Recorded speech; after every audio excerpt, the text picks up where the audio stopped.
قرآن مجید کے کچھ صورتوں کا آغاز الف لام میم ہا میم عین سین قاف سے ہوا ہے۔ یہ حروف مقطعات ہیں۔ جس زمانے میں قرآن مجید نازل ہوا اس دور میں اس طرح کے حروف کا تحریر و تقریر میں استعمال عام تھا۔ خطیب اور شعراء دونوں اپنے کلام و بیان میں ان حروف سے کام لیتے تھے۔ زمانہ جاہلیت کے شعر و سخن کے جو نمونے محفوظ ہیں ان میں یہ حروف استعمال ہوئے ہیں۔ یہ حروف ایسے نہ تھے کہ انہیں سامعین سمجھنے سے قاصر ہوں۔ سامعین جانتے تھے کہ مقرر کا ان سے کیا مطلب ہے۔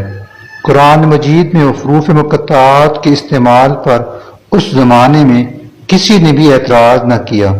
حضور صلی اللہ علیہ وسلم کے کٹر مخالفین میں سے بھی کسی نے یہ اعتراض نہ کیا کہ قرآن کے آغاز میں یہ بے معنی حروف کیسے ہیں۔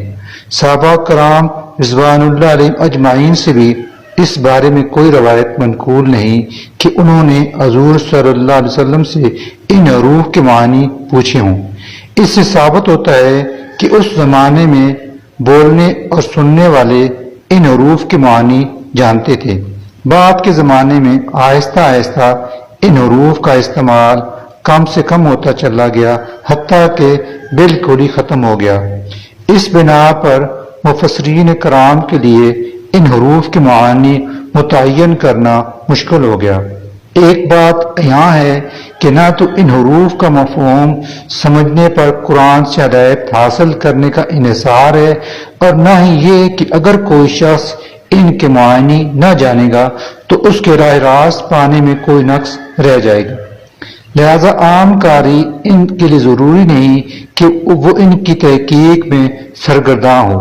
مختصر طور پر سمجھ لیں کہ یہ بامعنی الفاظ ہیں، اور جس زمانے میں قرآن کا نزول ہوا اس زمانے میں ان کا استعمال عام تھا۔